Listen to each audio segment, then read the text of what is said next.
ഏവർക്കും സ്നേഹവന്ദനം. ഓപ്പറേഷൻ തൂഫാനെ സംബന്ധിച്ച്, ഓപ്പറേഷൻ ലഹരിക്കെതിരെയുള്ള കൊടുങ്കാറ്റ്, അതിനെ സംബന്ധിച്ചുള്ള ഒരു വീഡിയോ ചെയ്തപ്പോൾ നിങ്ങളുടെ എല്ലാവരുടെയും സഹകരണം വളരെ ശക്തമായിട്ട് കിട്ടുകയുണ്ടായി. അതിൽ നിന്ന് പ്രചോദനമായിക്കൊണ്ടാണ് ഈ ഒരു വീഡിയോ നിങ്ങൾക്ക് വേണ്ടി ഞാൻ ചെയ്യുന്നത്. അതിനകത്ത് പ്രധാനമായിട്ടും മയക്കുമരുന്ന് ഉപയോഗിക്കുന്നവരും അടിമകളുമായിട്ടുള്ള ആളുകൾ, അവരെ നമ്മൾ എങ്ങനെ കാണണം, എങ്ങനെ നമ്മൾ അവരോട് ഇടപെടണം, അത് പലപ്പോഴും മാതാപിതാക്കൾക്കും സഹോദരങ്ങൾക്കും കുടുംബാംഗങ്ങൾക്കും അയൽവാസികൾക്കും അറിഞ്ഞുകൂടാ. അവരുടെ സ്നേഹിതന്മാർക്കും എങ്ങനെയാണ് ഇതിനൊരു പരിഹാരം എന്ന് അറിഞ്ഞുകൂടാ. മെഡിക്കൽ ചികിത്സ എന്തൊക്കെയാണെന്ന് അറിഞ്ഞുകൂടാ. എവിടെയാണ് കൗൺസിലിംഗ് കൊടുക്കേണ്ടതെന്ന് അറിഞ്ഞുകൂടാ. എവിടെയാണ് പുനരധിവാസ കേന്ദ്രങ്ങളുള്ളതെന്ന് അറിഞ്ഞുകൂടാ. കുടുംബ പിന്തുണ ഏത് വിധത്തിൽ വേണം, തൊഴിൽ പരിശീലനം എങ്ങനെ ചെയ്യണം, ഈ കാര്യങ്ങളെക്കുറിച്ചാണ് ഈ വീഡിയോയിൽ നിങ്ങളുമായിട്ട് ഞാൻ പങ്കുവെക്കാൻ ആഗ്രഹിക്കുന്നത്. അപ്പോൾ അടിമത്തത്തിൽപ്പെട്ടവരെ കുറ്റവാളികളായിട്ട് മാത്രം നമ്മൾ കാണാതെ ചികിത്സയും പുനരധിവാസവും ആവശ്യമായ വ്യക്തികളായിട്ട് കാണുന്നത് കൂടുതൽ ഫലപ്രദമാണെന്ന് നിരവധി വിദഗ്ധന്മാർ അഭിപ്രായപ്പെടുന്നു. കഴിഞ്ഞ 15 വർഷങ്ങളായിട്ട് ഞങ്ങൾ ഈ രംഗത്ത് പ്രവർത്തിക്കുന്നവരാണ്. ഞങ്ങൾ ഇവിടെ ഡി അഡിക്ഷൻ ക്ലാസ്സുകളും അതോടൊപ്പം തന്നെ കൗൺസിലിംഗും ക്യാമ്പും ഞങ്ങൾ നടത്തിക്കൊണ്ടിരിക്കുന്നവരാണ്. അപ്പോൾ ഇവിടെ ധാരാളം കുടുംബങ്ങൾ വന്ന് അതിൽ ഈ മദ്യപാനത്തിൻ്റെയും ലഹരി പദാർത്ഥ ഉപയോഗത്തിൽ നിന്നും രക്ഷപ്പെടുന്നുണ്ട്.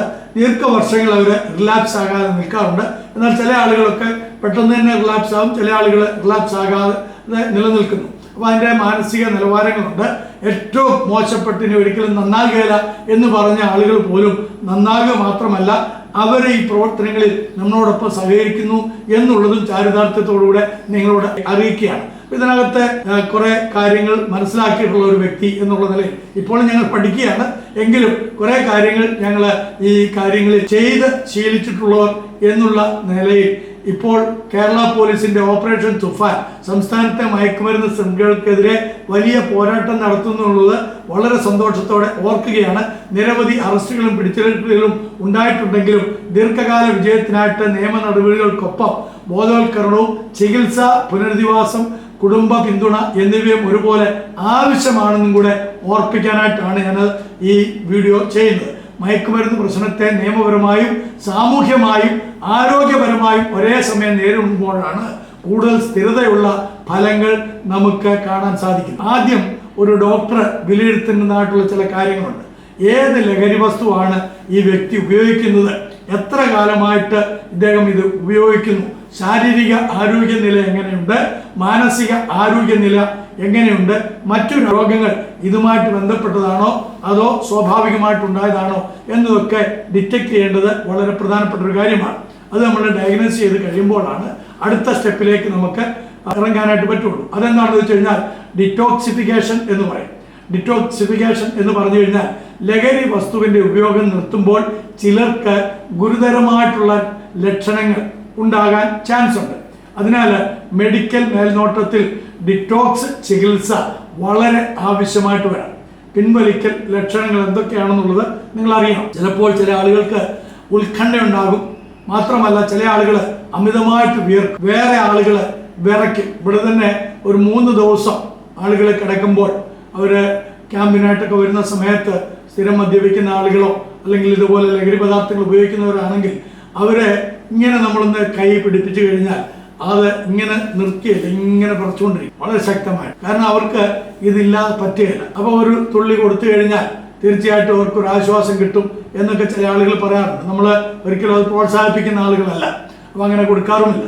അപ്പോൾ വിറയൽ, അതേപോലെ തന്നെ അവർക്ക് ഉറങ്ങാൻ കഴിയത്തില്ലെന്ന് മാത്രമല്ല അവർക്ക് വിഷാദ രോഗങ്ങളിലേക്ക് അവർ വഴുതി വീഴും എന്നതിന് യാതൊരു സംശയമില്ല. മാത്രമല്ല അവർക്ക് ഇത് കിട്ടിയിട്ടില്ലെങ്കിൽ ഒരുപാട് പ്രശ്നങ്ങളുണ്ടാവും. ഇപ്പൊ തന്നെ നമുക്കറിയാം, ഈ ഓപ്പറേഷൻ തൂഫാൻ നിമിത്തം ഇതിന്റെ കണ്ണികളെല്ലാം പിടിച്ചു കഴിഞ്ഞപ്പോൾ, ഇത് വിൽക്കുന്ന ആളുകളെ എല്ലാം പിടിച്ചു കഴിഞ്ഞപ്പോൾ ഈ സാധനം ലഭ്യമല്ലാതെ വന്ന സമയത്ത് ആൺകുട്ടികളും പെൺകുട്ടികളും ഒക്കെ വെളിയിലേക്ക് ഇറങ്ങി ഉപദ്രവങ്ങൾ അഴിച്ചുവിടുകയാണ്. വീടുകളിൽ മാതാപിതാക്കളെ വളരെ ശക്തമായിട്ട് അവര് പ്രശ്നങ്ങൾ ഉണ്ടാക്കിക്കൊണ്ടിരിക്കുകയാണ്.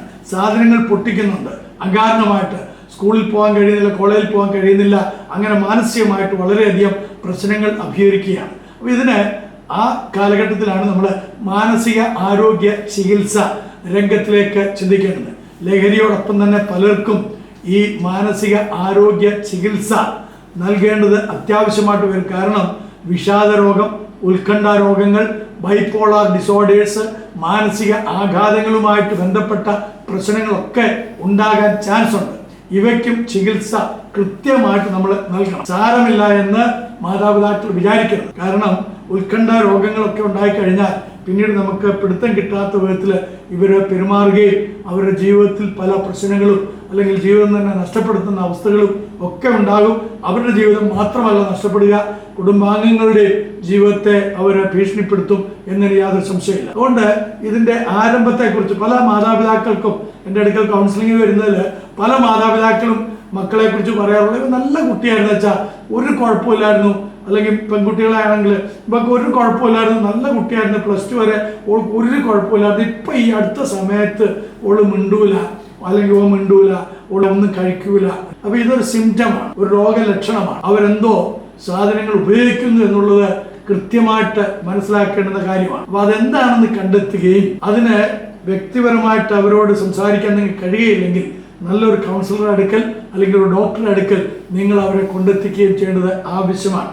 അവിടെയാണ് കൗൺസിലിങ്ങിന്റെ വളരെ പ്രധാനപ്പെട്ട 4ാമത്തെ തലം, വ്യക്തിഗത കൗൺസിലിംഗ്, കുടുംബ കൗൺസിലിംഗ്. ഇത് കുട്ടികൾക്ക് മാത്രം പോരാ, മാതാപിതാക്കൾക്കും സഹോദരങ്ങൾക്കും, ഇത് ഉപയോഗിക്കുന്ന ആളുകളുടെ മാതാപിതാക്കൾക്കും സഹോദരങ്ങൾക്കും ഈ കൗൺസിലിംഗ് ആവശ്യമാണ്. ഗ്രൂപ്പ് തെറാപ്പി ആവശ്യമാണ്. കോഗ്നേറ്റീവ് ബിഹേവിയറൽ തെറാപ്പി CBT എന്ന് പറയും, അത് ആവശ്യമാണ്. അപ്പൊ ഇവ ലഹരിയിലേക്ക് നയിക്കുന്ന കാരണങ്ങൾ തിരിച്ചറിയാനും അതിനെ മറികടക്കാനുമുള്ള കഴിവുകൾ വികസിപ്പിക്കുവാനായിട്ട് നമ്മളെയൊക്കെ സഹായിക്കുന്നതാണ്. 5ാമതായിട്ട് പുനരധിവാസ കേന്ദ്രങ്ങൾ. ഇവിടെയാണ് ഞങ്ങളെ പോലുള്ള ആളുകളുടെ ഇന്റർവെൻഷൻ. ഞങ്ങളൊക്കെ അതിനു വേണ്ടിയിട്ട് നിലകൊള്ളുന്നവരാണ്.